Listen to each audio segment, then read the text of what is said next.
Oi, you know what time it is? You're tuned in listening to Drive That Aussie Metal Guy. Make sure to hit that like and subscribe button so you don't miss any of his content when it drops. And remember, stay brutal, you mad dogs. Roof! G'day, hey, how you all going? It's Jai, that Aussie metal guy here with Crank.com and with Cranium Radio. So today, tonight, wherever you are in the world, it's a great pleasure that I'm getting to have a chat with DREGG ZOV of DREGG, who recently dropped their Dog Cunts track on May 17th, which happened to be my birthday. So that was my birthday present, mate. Killer track. Hell yeah, happy birthday. Been rocking out to you guys for a little while, but for the uninitiated, mate, how would you explain your style and sound? Chaos, I guess. Yeah, fucking oath, man. Yeah, no, I guess it's a good element of just heavy riffs, different sort of sounds that you don't really hear, I guess, in sort of hardcore music, like trying to mix in different elements of electronic stuff. Well, I guess you're hearing it a bit more now. And then just hip hop as well, with us all being a little bit of hip hop heads. Yeah, so that's all in the all in the sort of getting mixed there's together. everything in that mix, man. It's fucking unreal, dude. I've been rocking out because I knew I was going to have a chat with you guys, so I was just cranking a whole heap of DREGG today, and then I ended up finding myself onto some fucking Wu-Tang because, you know, like all good metalhead, I've got some fucking hip hop back there, and a lot of people will deny it, but I know they've all got some fucking hip hop there, man. Oh, they all do, man. Yeah. Who are some of your influences on that side of things, man?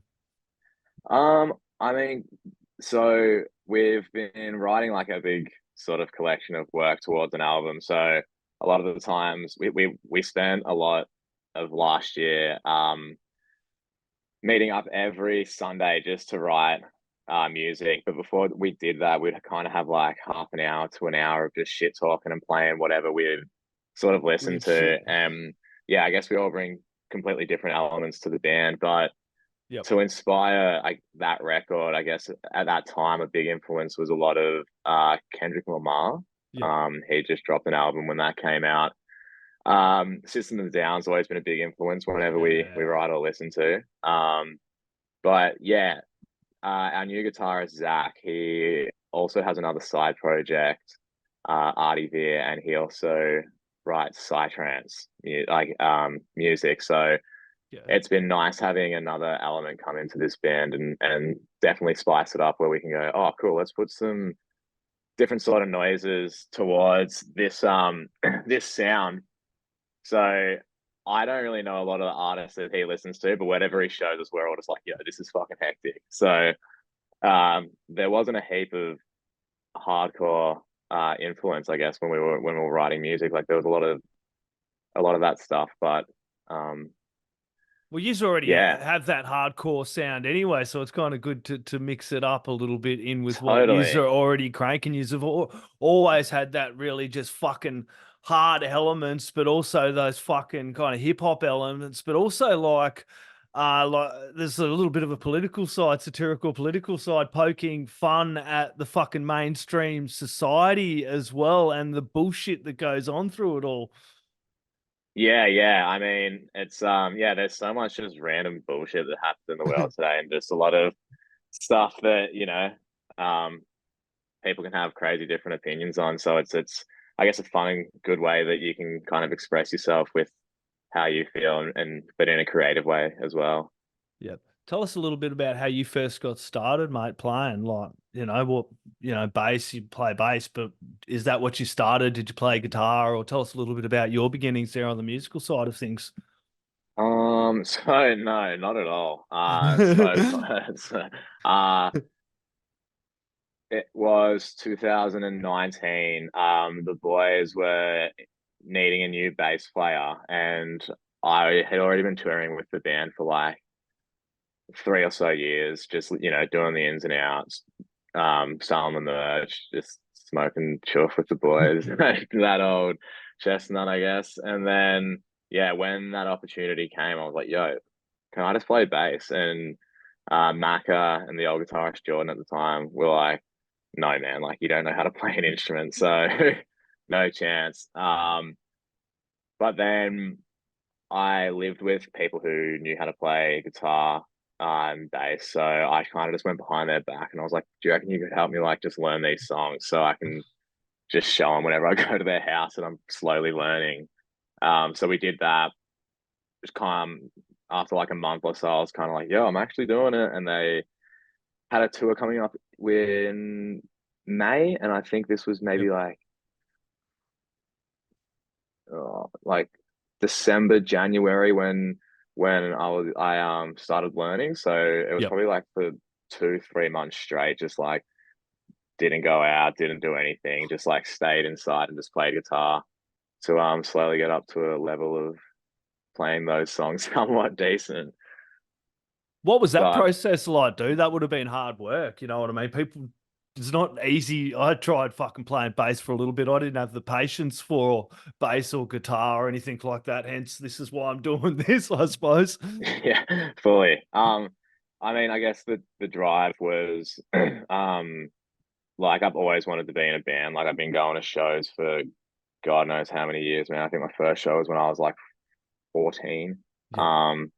And 28 now.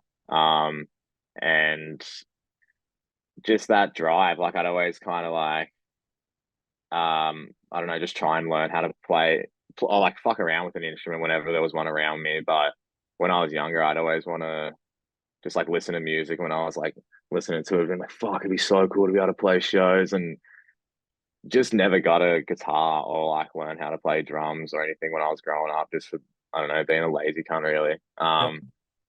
But yeah, so opportunity was like, hey dude, it's right there. You can either take it or some other person's gonna get it. So I was like, fuck it, man, may as well just try and learn an instrument, put it to it.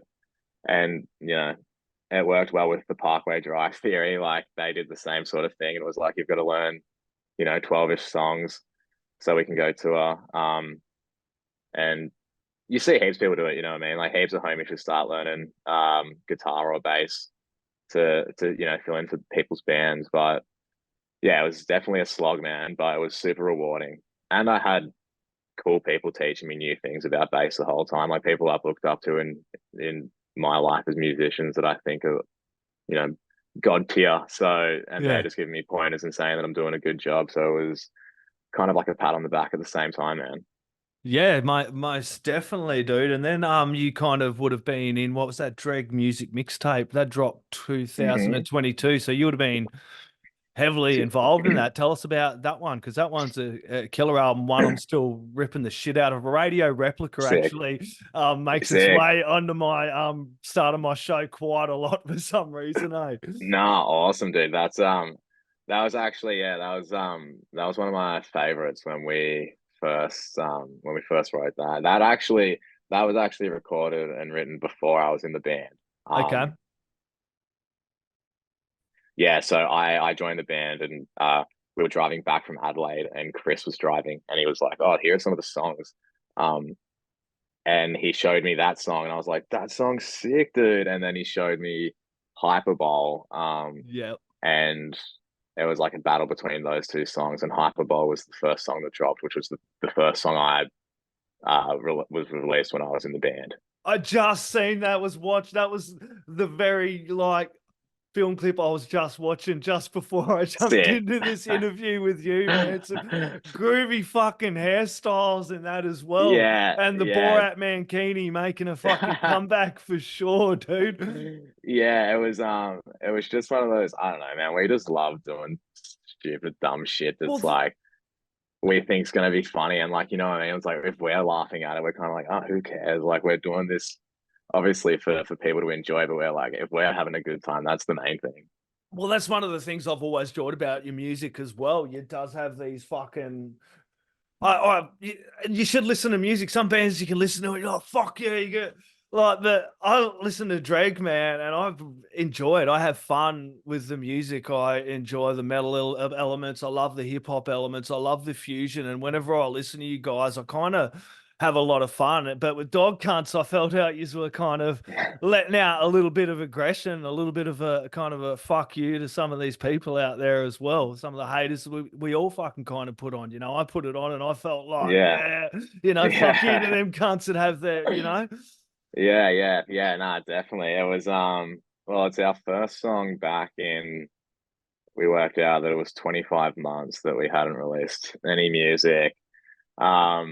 So, like a lot of a lot of shit happens in that sort of long 2 year time span, and that was probably one of the first songs that we when we finished it all listened to it back and was like, yo, that's the first song back, like that's the, yeah, may as well just let out any steam going forward, you know.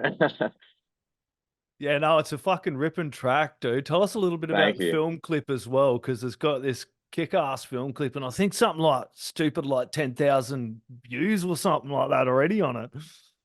Yeah, that's wild. Actually, we saw that today, and I was like, damn, fuck, hectic. Like 10,000 views is a lot of views, which is awesome. But people, remember to hit the subscribe. Yeah, like and subscribe. I know.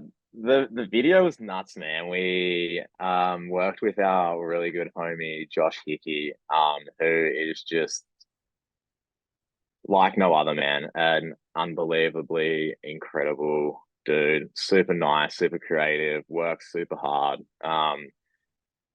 So yeah, we decided to shoot a video with him. He also works for I don't know if you call it like an action sports company, but it's called Adrenaline, and they just do crazy shit. So his job's like, you know, like hitting the barrels of fucking waves and shit, and like jumping out of airplanes and just all that's doing skit stuff to get footage.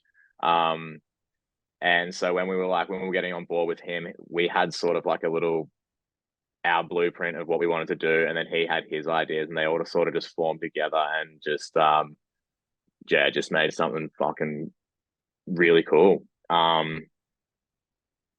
It was the end scene. We kind of had in our own head as like doing this, like, I guess, Mad Max sort of outback scene of us getting captured. So a friend of ours, Jacob, he gratefully let us be strapped to the roof of his Hilux while he smashed like 80k down this dirt road. And I'm really sorry, I can't remember the dude's name, but shout out the guy who was flying. We had like a first person framed, whatever you call it, fucking drone that was chasing after us in this ute scene, which is how we got some of these like crazy angles and shit. And so it was just a really crazy day. Yeah, that looked fucking sick. Did you have to go out somewhere like right out of town, like to make sure, or let the coppers know? Like, fuck, man, we're just shooting a music video. If you get any call, or nah, definitely didn't speak to any coppers. Dogs, dog cunts. But nah, we just went out to like a little dirt highway. I guess you're in Adelaide, but if you know Victoria, I'm in the Riverland. I'm in the Riverland, so okay, I'm out bushman about an hour out of fucking Mildura. So hectic, yeah, dude.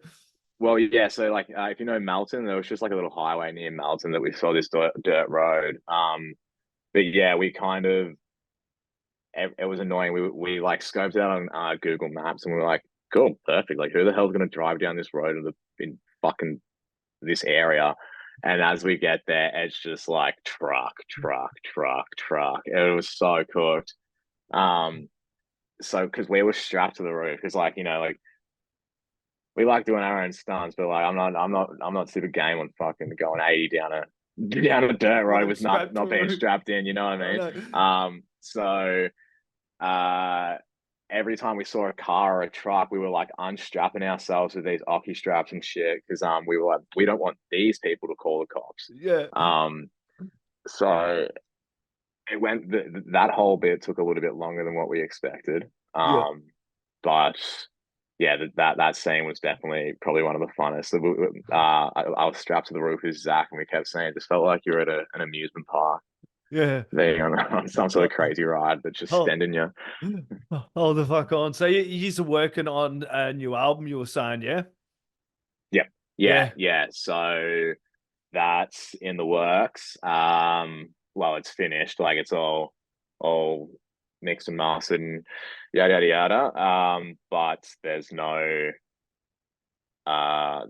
more real information about it yet that we can disclose. No, that's totally fine and understandable. But keep your coming. eyes out peeled to the, to the DREGG, socials and everything. And also getting along and supporting the music scene in general as well. Like the state of the scene definitely. at the moment, it's like you guys are touring hard when you're touring. I know you've done a couple of tours where they were like free as well. So I don't know how the hell you've managed that, because you aren't even getting no one's really getting paid in the state of the scene at the moment. I was listening to Triple J today, and it was like the guy who set the record for the most concerts been to in a year or something. He was talking about how the government needs to do more to support the scene in general, support the artists and support the bands and support the live scene in general, because it's just going to fucking shit. And it's hard enough as it is for artists like yourself, because you're working a day job, then you've got to go, you play in a band. I'm not making any money doing this. You guys are the same, you know what I mean? You got to work your ass off, then you play a show, and then you're lucky if you get enough money to put fucking juice in your car. And then some rude bastards are asking for merch cuts as well from the fucking some of the places you play. So it's absolutely fucking crazy at the moment.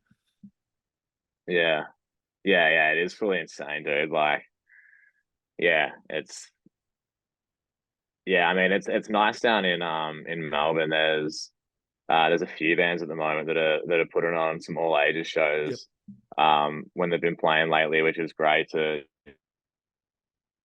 bring more kids out to these scenes. Like what we were super lucky and grateful to have growing up, that a lot of these kids are missing out on. Like, it is great to see these all ages gigs being put on, because I've seen a couple being put on. A guy I know down put some on in Port Pirie. False Flag brings them to regional areas as well, and that's really important, because seeing some of these kids when they get like the metal bands like yourself playing these all ages gigs, you just see them going off, and this is the lifeblood of the scene coming up and through. Yeah, totally, man. Yeah. Like, I'm going to so many shows when you're under 18, and it's like, that's how you fucking form your moshing style. That's how you learn the stage dive. That's how you learn that's how you get the mic grab pick. That's how you're all we also went through that fucking era of having that shit, and that's where it all came from, was the young AA shows. And this is where like a lot of these photographers are learning their first sort of shit, and it's super important to still have it. Definitely. And when we start playing shows again, I hope we can start doing some more AA stuff ourselves, because dude, it was so important to all of our fucking lives. Everyone in this band going to shows. So and it's important to have like you're saying, it's important to have a strong local thriving scene. It's great to see all these bands coming through at the moment, but like you got all these fucking big bands flooding in after that COVID bullshit, and now we've got every band hit in the country. But some of these smaller shows and local shows are getting forgotten about as well, and people kind of got to fucking support the scene as a whole, because without a good strong local scene in your area, these big bands aren't going to come there anyway. So you've kind of fucking shot yourself in the foot too. Yeah, totally. Yeah. You gotta have the definitely have the mix of both. Most definitely. That being said, dude, where's the best place people can support DREGG? Because like, I know you're on Bandcamp as well, but is there anywhere else you can plug for us? Yeah, I mean, like, granted, we all all the fucking normal streaming stuff, Spotify, Apple Music, and YouTube and stuff that we'll see some sense for sure. But yeah, Bandcamp. We don't really have any merch or anything out at the moment. Like, it's after like the last couple of years. We're playing a show on the 15th of June. If you're in Melbourne, at Revolver, which is a club in Melbourne, and tickets are nice and cheap. So that's just kind of like. Is this the one? Sorry, man. I just cut you fucking off there. No, you're all chill. That's it. There it is. That's exactly There's the artwork, people. Hectic. He's done it just like that. Fresh. There we go. So yeah, that's just like a we also haven't played a show since April last year. So this was just kind of like a, hey, fuck it, let's just play a show and get back on the horse and have a fun time to remember what we're doing and why we love it, and at least an excuse to play the new song as well. And then once the album comes out, we'll do the whole fucking kick and boodle with the touring and the merch and the vinyl and all that. So at the moment it's still pretty. It's just the beginning, should I say? Yeah. I don't know. I've been reading all the comments over there on the little comments people have been putting. I had a little bit of a nosy, and I can see everyone's pretty excited about the new, shall I say, evolution of DREGG, and I'm super excited as well as a fan and a music lover. So hoping to get a chat with you all, man, when you're ready to talk about the new album and some more music, man. This has been an absolute bloody pleasure, mate. Do you have any last words, shout outs, thank yous, or anything else you'd like to add in? Just like thank you very much as well. I appreciate you asking me to come on and do this interview. That's sick. Legend.